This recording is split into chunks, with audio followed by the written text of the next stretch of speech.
ہم نے رب کے حکموں کو توڑا، ہم نے پرواہ ہی نہیں کی۔ ہم سمجھے دنیا میں آئے ہیں تو ہماری دنیا ہے، آوارہ ہوں، خواہشات نفس کے مطابق زندگی گزاریں، آنکھیں بے حیائی میں لگی رہیں، سوچیں آوارگی میں لگی رہیں، کان نغمے سنتے رہے، زبان جھوٹ بکتی رہی، ظلم و جبر کا بازار گرم رکھا، عصمتیں عزتیں پامال کرتا رہا، لوگوں کا مال لوٹتا رہا، حق غصب کرتا رہا، کلیجے اور دل چیرتا رہا، لوگوں کو زخمی کرتا رہا، لوگوں کے جذبات سے کھیلتا رہا، پرواہ نہیں کی کہ یہ دنیا ہے، امتحان گاہ ہے، چند دنوں کے لیے آئے ہیں، اللہ کے حضور پیش ہونا ہے، عملوں کا حساب ہونا ہے۔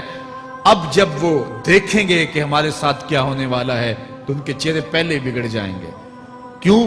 وہ گمان کریں گے کہ ان کی ریڑھ کی ہڈی توڑ دی جائے گی، ایسے عذاب آئیں گے جس طرح کسی کی ریڑھ کی ہڈی ٹوٹ جائے تو اس کا چہرہ شگفتہ گلاب تو نہیں ہوتا، اس کا چہرہ جو ہے وہ تو کس قدر مرجھایا ہوا ہوتا ہے۔ تو اللہ ارشاد فرماتا ہے اس طرح ان کے چہرے ہوں گے۔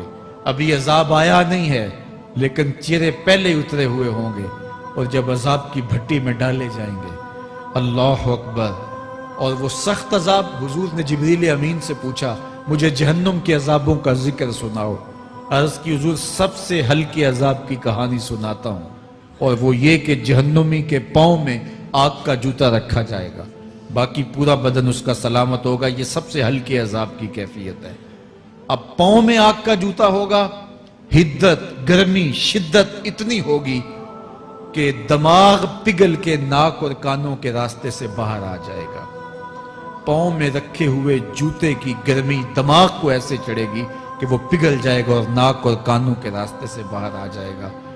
تو اللہ کے عذاب کے خوف سے چہرے بگڑ جائیں گے، حالت سلامت نہیں رہے گی۔ یہ بات ذہن میں رکھیں کہ اللہ جس کو جہنم میں ڈالے گا اس کو اس صورت میں نہیں ڈالے گا، یہ محمدی صورت ہے، یہ شکل اس کی چھین لی جائے گی اور اس کی شکل بڑی کر دی جائے گی۔ اس کا ایک ایک دانت احد پہاڑ جتنا ہوگا۔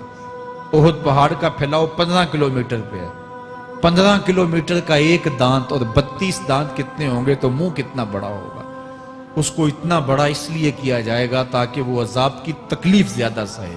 70 گز موٹی کھال ہوگی، اور کھال جل جائے گی تو اللہ قرآن میں فرماتا ہے ہم نئی کھال دے دیں گے تاکہ عذاب کی تکلیف اس کو گوارا کرنی پڑے۔ پھر چیخے گا، چلائے گا، ہائے مجھے پانی دو، پانی دو، پیاس کی شدت ہے۔ 70 سال تک تو اس کی کوئی آواز ہی نہیں سنے گا۔ 70 سال کے بعد داروغہ جہنم چیخ کر کہے گا کیا مانگتا ہے؟ وہ بولے گا مجھے پانی چاہیے۔ کہا جائے گا تو بے بھی ملتا ہے پانی۔ پھر داروغہ جہنم اسے پانی دے گا، کوکا کولا کی بوتل دے گا یا پیپسی تھما دے گا یا منرل واٹر کی بوتل دے گا؟ نہیں، قرآن بتاتا ہے اسے مائے حمیم دیا جائے گا، کھولتا ہوا پانی، اور وہ اتنا گرم ہوگا جب پینے کے لیے چہرے کے قریب کرے گا اس سے اٹھتی ہوئی بھاپ کی وجہ سے چہرے کی کھال ادھڑ کے اس کے اندر گر پڑے گی، لیکن اس کے باوجود اس کو پینا پڑے گا۔ اللہ فرماتا ہے یہ دنیا ہی سب کچھ نہیں ہے، سمجھ لیا یہی سب کچھ ہے، آخرت کو بھول گئے، صبح اٹھے کام پہ چلے گئے، شام آئے آوارگی میں چلے گئے، صدائیں آتی رہی حی علی الصلاۃ حی علی الفلاح، کوئی پرواہ نہیں کی، نہ پیشانیوں نے سجدے کیے، نہ سوچوں میں پاکیزگی آئی، زندگی یوں گزار کے چلے گئے۔ ایسے نہیں، کہا ایک وہ ہوں گے جن کے چہرے شگفتہ گلاب ہوں گے، ایک وہ ہوں گے جن کے چہرے بگڑے ہوئے ہوں گے۔ اللہ اکبر، کلا اذا بلغت التراقی، یہ تو قیامت کا منظر ہے نا، قیامت سے قبل بھی ایک منظر ہے، اللہ اس منظر کو بھی بیان کر رہا ہے، کلا اذا بلغت التراقی، ہاں جب جان گلے کو پہنچ جائے گی۔ اے انسان تیرے اوپر وہ گھڑی بھی آنے والی ہے، وہ وقت بھی آنے والا ہے جب سانس اس ہنسلی میں اٹک جائے گا، جب سینے سے بھی سانس اوپر چلی گئی، اب ڈاکٹر بھی لا علاج قرار دے رہے ہیں کہ اب علاج نہیں رہا ہے، جان بس اب نکلنا چاہ رہی ہے، اور کہا جائے گا کوئی جھاڑ پھونک والا بلاؤ، اب ڈاکٹروں نے تو جواب دے دیا، اب سانس اٹک گئی گلے میں، چند لمحوں کی مہمان ہے، اب ڈاکٹروں نے کہا اب ہماری جانب سے لا علاج ہو گیا، اب لے جاؤ اس کو گھر، یا وینٹیلیٹر پہ ڈال دیتے ہیں اس کو، بس اب ہماری جانب سے کوئی اس کا علاج نہیں ہے. اب گھر والے روتے ہیں، کہتے ہیں کوئی جھاڑ پھونک والا لاؤ، کوئی دم والا لاؤ، شاید وہ کوئی دم کرے تو اس کی جان میں جان آ جائے. ڈاکٹروں نے تو لا علاج قرار دے دیا. وَظَنَّ عَنَّهُ الْفِرَاقِ. اللہ فرماتا ہے یہ تو جھاڑ پھونک والے کو ڈھونڈ رہے ہیں، لیکن جس کی سانس یہاں اٹکی ہے وہ سمجھ گیا ہے اب موت آ گئی ہے. اس کو یقین ہو گیا ہے کہ اب موت کے لمحے آ گئے ہیں، اب میں بچ نہیں پاؤں گا. اب آنکھیں تاڑے لگی ہوئی ہیں. وَالْتَفَّتِ السَّاقُ بِالسَّاقِ. پنڈلی پہ پنڈلی چڑھ رہی ہے. جب موت آ جاتی ہے تو پھر پنڈلی سے پنڈلی لپٹ جاتی ہے، اس کو پھر جدا کرتے ہیں اور جدا کر کے دونوں انگوٹھے باندھ دیتے ہیں تاکہ پنڈلی کے اوپر پنڈلی نہ چڑھے. اللہ وہ منظر بیان کرتا ہے، صاحب یہ وقت آنے والا ہے جب دونوں انگوٹھے باندھ دیے جائیں گے، جب ناک میں روئی ٹھونس دی جائے گی، جب چٹے لباس میں کفن دیا جائے گا، جب غسال کے سامنے بے بس پڑے ہوں گے، وہ چاہے یہ بازو اٹھائے چاہے یہ بازو اٹھائے، گرم پانی ڈالے یا سرد پانی ڈالے، جب بس پڑے ہوئے ہوں گے جو ہے وہ غسل دینے والوں کے، اور ناک میں روئی ہوگی اور دونوں انگوٹھے آپس میں بندے ہوں گے. یہ محل، یہ ماڑی، یہ کوٹھیاں، یہ بنگلے جس کو سویر شام لگ کے حلال حرام کی تمیز کیے بغیر بنایا تھا. غوث اعظم رضی اللہ تعالیٰ عنہ بولے مکان بنا رہا ہے، بسیں گے اور حساب تو جا کے دے گا. اور یہ تو ایک رات بھی تجھے اس گھر کے اندر نہیں رکھیں گے کہ چلو ایک رات مہمان رکھ لیں. کہتے ہیں نہیں نہیں، مہمانوں نے بھی جانا ہے تو جلدی کرو، اس کو سپرد کراؤ. وہ تو تیرا لباس بھی پھاڑ کے اتاریں گے، خود غسل دینے کے لیے تیار بھی نہیں ہے. تجھ سے خوف آنے لگا ہے. جاندی واری ڈرونا بنے ہوتے، ہاتھ نہ لاندے ڈر دے. جنہ لئی تو پاپ کمائے، اج کتھے نہیں تیرے کر دے. آج تو وہ تیرے ساتھ تجھے غسل دینے کے لیے آمادہ نہیں ہے.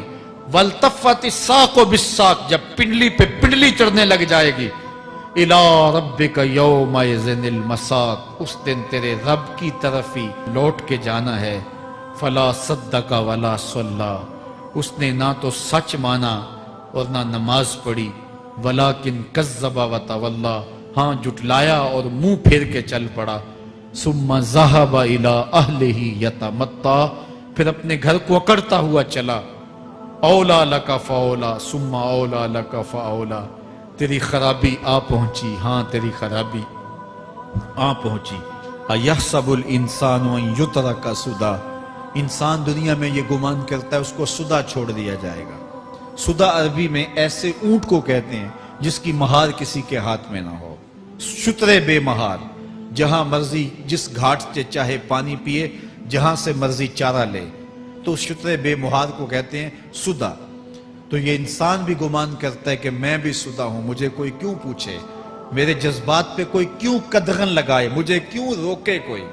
بالخصوص جوانی کے ایام کے اندر جوان کو بڑا ہوتا ہے کہ کوئی مجھے کیوں. وہ تو ماں باپ کے کہنے میں بھی نہیں آنا چاہتا. وہ کہتا ہے کیوں مجھے روکتے ہیں، میری جوانی ہے، میرے جذبات ہیں، مجھے آزادی سے جینے دو، کیوں میرے راستے میں رکاوٹ بنتے ہو، میں سدا ہوں. اللہ فرماتا ہے نہیں، ایک اونٹ تو سدا ہو سکتا ہے، جس کو میں نے اشرف المخلوقات بنایا ہے اس کو تو سدا نہیں چھوڑوں گا، اس کو تو پابند بناؤں گا حکام کا. اب وہ کہتا ہے کہ نہیں نہیں، یہ کیسے دوبارہ اٹھائے جائیں گے. اب دوبارہ وہی بات پھر آ گئی. الم یک نطفۃ من منی یمنیٰ. اللہ فرماتا ہے ایک بوند تھی نا، پانی کا ایک قطرہ تھا جو رحم مادر میں رکھا گیا. ثم کان علقہ. پھر وہ پانی کا قطرہ لوتھڑا بنا. فخلق فسویٰ. پھر اللہ نے اسے پیدا فرمایا اور پھر ٹھیک ہموار کیا. فجعل منہ الزوجین الذکر والانثیٰ. پھر اس سے وہ جوڑ بنائے، کوئی مرد بنایا کوئی عورت بنائی.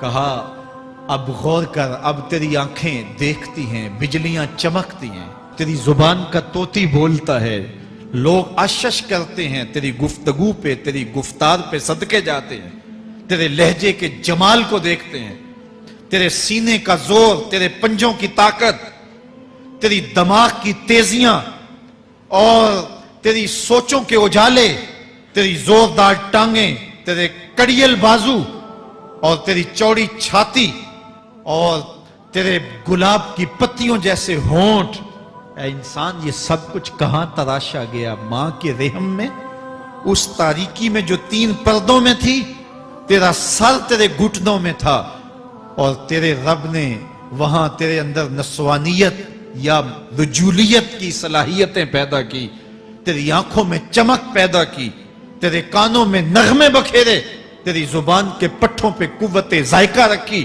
تجھے بولنے کی صلاحیت دی، تیرے پنجوں میں زور رکھا۔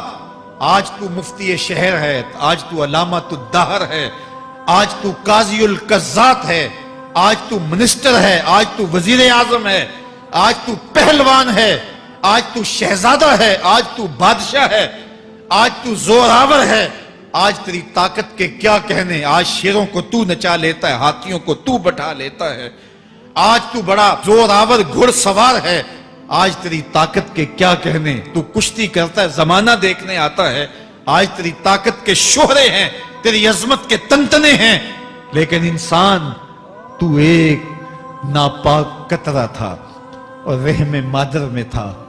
تیرے اندر یہ رنگ کس نے بھرے؟ تیرے کانوں میں نغمے کس نے رکھے؟